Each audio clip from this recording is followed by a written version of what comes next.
ఇప్పుడు మళ్ళీ చెప్తున్నా, ఆ హోమం జరగదు. జరిగితే జరగదు. జరిగితే ఏంటి? నువ్వు నెగిటివ్గా మాట్లాడడం మానేస్తావా?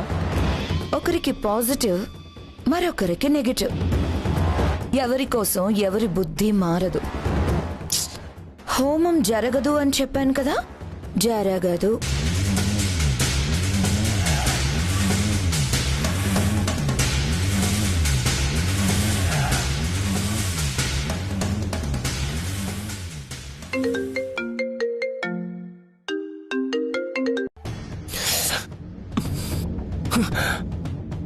ఫోన్ తీయట్లేదండి. పక్కన లక్కీ ఉండడం తీయట్లేదా?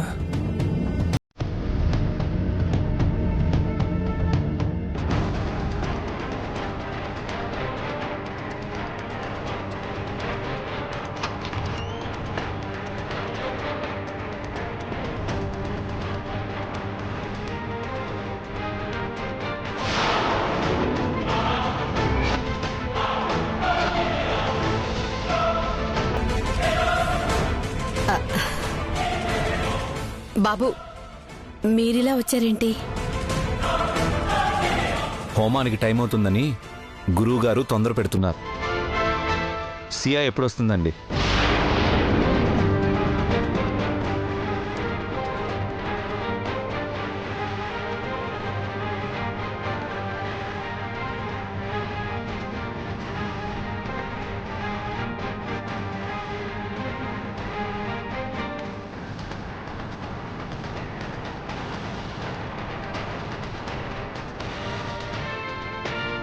నా మొహం చూస్తావేంటే?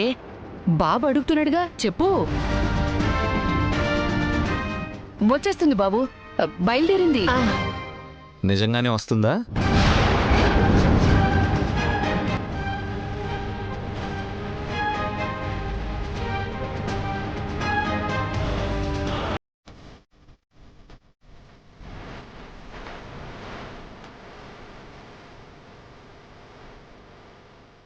ఫోన్ ఆఫ్ చేసింది. ఫోను ఛార్జింగ్ అయిపోయినట్టుంది బాబు. మేం ఫోన్ చేసినా రింగ్ అవ్వలేదు. మీ మావయ్య గారు తీసుకురావడానికి వెళ్ళారు, వచ్చేస్తారు బాబు. నువ్వేం కంగారు పడకు.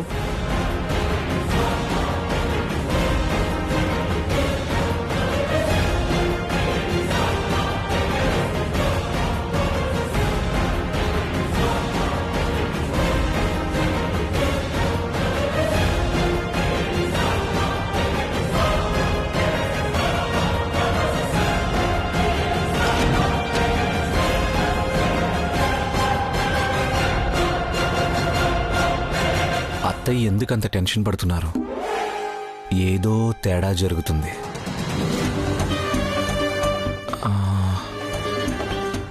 వైదేహి ఎక్కడా కనిపించడం లేదు.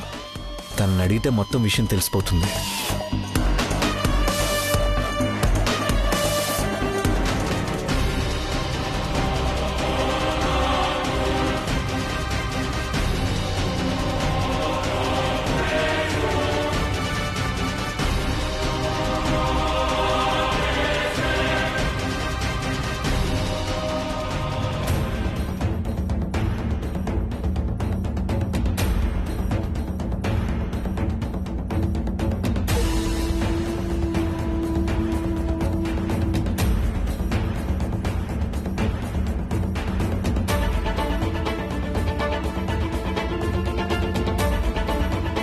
ముసుగేసుకుని పెళ్లి పీటల మీద ఎలా కూర్చున్నావో ఇప్పుడదే ముసుగేసుకుని హోమంలో కూర్చో.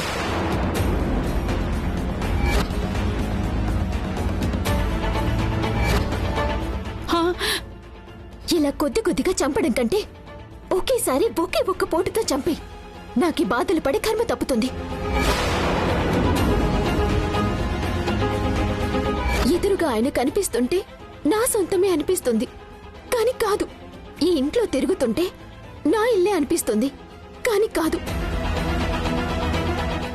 చుట్టూ ఉన్నది నా జీవితమే అయినా అందులో నేను లేక ప్రతి క్షణం ఎంత మానసిక క్షోభ అనుభవిస్తున్నానో తెలుసా నానమ్మా? ఇన్నాళ్ళు వైదేహి అక్క సియా అక్క కోసం త్యాగం మాత్రమే చేసిందనుకున్నాను. కానీ బావగారిని మనసులో పెట్టుకుని ఆయనకి దూరంగా ఉండలేక ఇంత నరకం అనుభవిస్తుందా? బావ పెళ్లి చేసుకుంది వైదేహి అక్కనే కదా. న్యాయంగా ఆలోచిస్తే ఈ జీవితం తనదే కదా. మరి ఎందుకు అక్కకిన్ని బాధలు? అయినా నాకు నిజం తెలిసి కూడా నేనెందుకు నోరు మూసుకుని ఉండాలి? అక్కకిచ్చిన మాట కోసం అక్క జీవితం నాశనం అవుతున్నా చూస్తూ ఊరుకోవాలా? చెప్పేస్తాను. ఇప్పుడే బావగారికి నిజం చెప్పేస్తాను. బావగారు, మీకోసం వస్తున్నాను. నేను నీ కోసమే వెతుకుతున్నాను. చెప్పండి బావగారు. మీ అక్క ఎక్కడ? ఏ అక్క? నేను ఇంకా ఏ అక్క గురించి అడుగుతానురా? నన్ను ప్రేమించిన మీ అక్క. తెలీదు బావగారు. కానీ మీతో ఒక ముఖ్యమైన విషయం చెప్పాలి.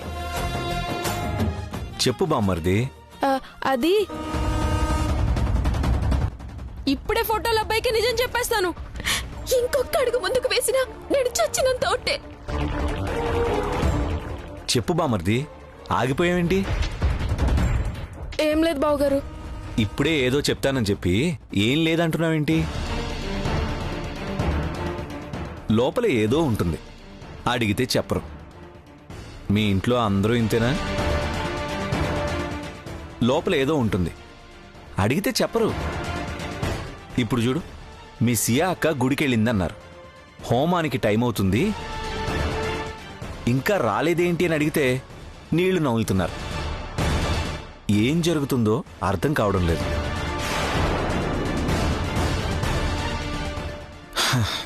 సరే, నువ్వు ఏం చెప్పాలనుకున్నావో, ఎందుకు వద్దనుకున్నావో తర్వాత. మీ సియా అక్క ఎక్కడ? నిజంగానే గుడికెళ్ళిందా? వైదేహి అక్క గురించి అడిగితే ఏం చెప్పకూడదు, ఒట్టేసుకున్నా అన్నాం. మీ చిన్నక్క గురించి కూడా ఒట్టేసుకున్నావా? అవును, పెళ్లి గురించి చెప్పొద్దని అక్కొట్టేయించుకుంది గాని ఇప్పుడు సియాకి ఎక్కడికెళ్ళిందో చెప్పొద్దని ఒట్టేయించుకోలేదు కదా. ఇప్పుడు ఈ విషయం బావగారికి చెప్తే వైదేహి అక్కతో కలిసి హోమం చేయడానికి బావగారు కూడా ఒప్పుకుంటారు. ఇద్దరూ కలిసి హోమం జరిపినట్టు చేస్తే ఆ దేవుడే ఇద్దరిని ఒకటి చేస్తాడేమో. ఏం ఆలోచిస్తున్నావు బామ్మర్ది? చెప్తావా చెప్పవా? చెప్పాలనే ఉంది బావగారు, కానీ చెప్తే మీరేమనుకుంటారని ఆలోచించి ఆగిపోవాల్సి వస్తుంది. మీ అక్క విషయంలో తగిలిన షాక్ కన్నా పెద్ద షాక్ అయితే తగలదు గాని విషయం ఏంటో చెప్పు.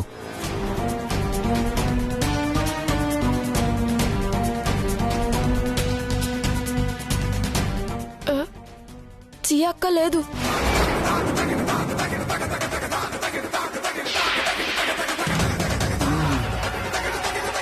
లేదు అంటే?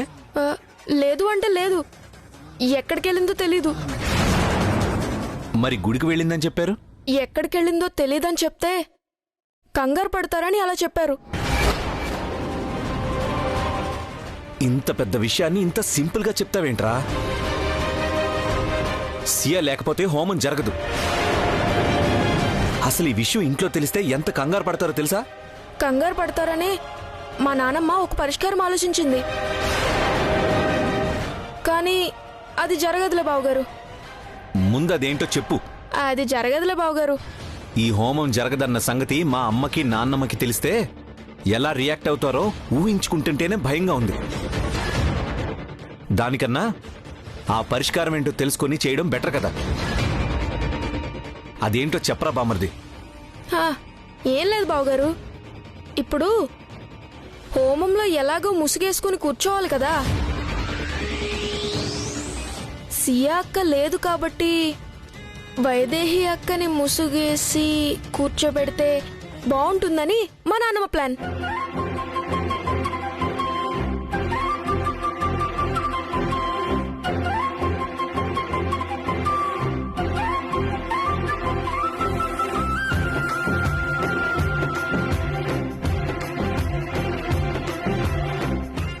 నేను గట్టిగా కోరుకుంటున్నా, రేపు జరగబోయే హోమం మనమిద్దరం దగ్గరగా పక్కపక్కనే కూర్చొని కలిసి చెయ్యాలని.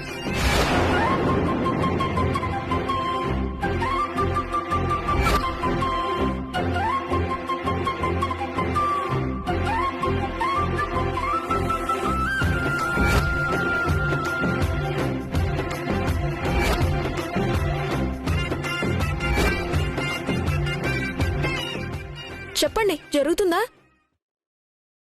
జరక్కపోతే జరిగేలా చేయాలరా. ఇది ఈ సమస్యకి మాత్రమే పరిష్కారం కాదు, నా సమస్యకే పెద్ద పరిష్కారం. అలాగే చేసేద్దాం. బావగారు తొందరపడకండి. నానో ప్లాన్ వేసింది కానీ అక్క ఒప్పుకోలేదు. హే, మీ అక్కనే ఎలా ఒప్పించాలో నాకు తెలుసు బామ్మర్ది, నేను చూసుకుంటా. మా మంచి బామ్మర్ది.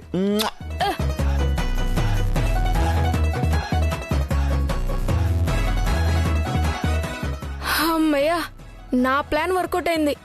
బావగారు అక్కని ఎలాగైనా ఒప్పిస్తారు. శ్రీరామచంద్రమూర్తి, మిగతా కదంతా నువ్వే దగ్గరుండి నడిపించాలి.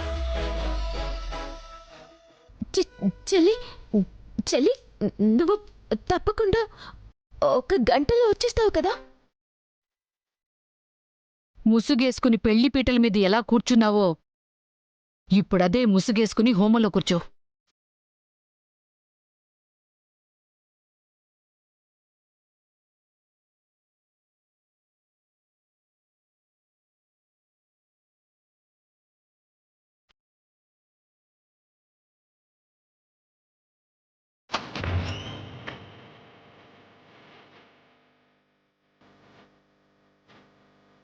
హలో వైదేహి, ఏం ఆలోచిస్తున్నావు?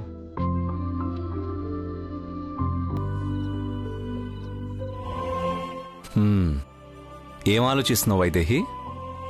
హోమం ఆగిపోతుందా అనా? నాకంతా తెలిసిపోయింది. మారుతి అంతా చెప్పేశాడు.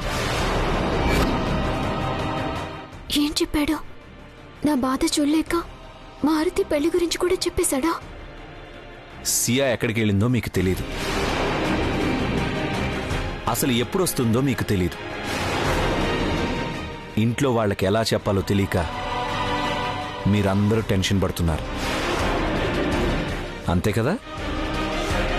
అమ్మయ్యా, పెళ్లి గురించి చెప్పలేదు. అసలు నాకేమనిపిస్తుందో తెలుసా? ఇది మన మంచి కోసమే జరిగిందనిపిస్తుంది. మంచి కోసమా? అవును, మీ చెల్లెలు లేదు కాబట్టి అదే ముసుగులో నువ్వు నా పక్కన కూర్చొని హోమం చేయొచ్చు.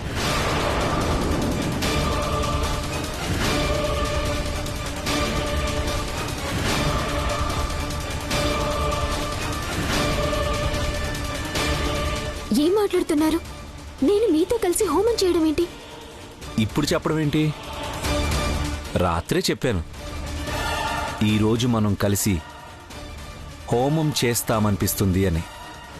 అలాగే జరుగుతుంది చూడు. మన ప్రేమ నిజమైనప్పుడు పరిస్థితులన్నీ మనకి అనుకూలంగా అలా మారిపోతాయి వైదేహి. అందరూ ఎదురు చూస్తున్నారు, నువ్వు తయారై వస్తే హోమం మొదలు పెడదాం. వదలండి.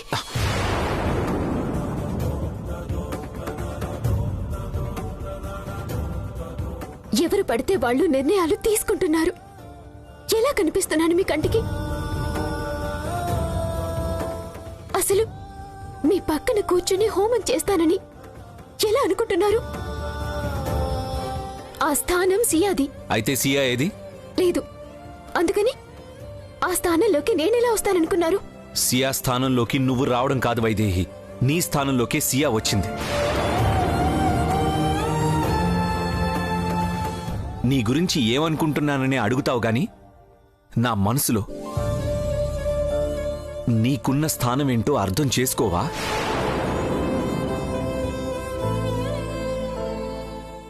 నువ్వు నా ప్రాణం వైదేహి, నా సర్వస్వం.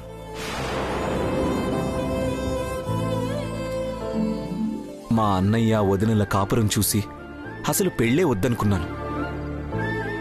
కానీ మొదటిసారి నిన్ను చూడగానే పెళ్లి చేసుకోవాలనిపించింది. ఎందుకంటే ఆ పెళ్లి మాత్రమే మనిద్దరినీ కలిపి ఉంచుతుంది కాబట్టి. కానీ నా కర్మకాలి సియా మెడలో తాళి కట్టాల్సొచ్చింది.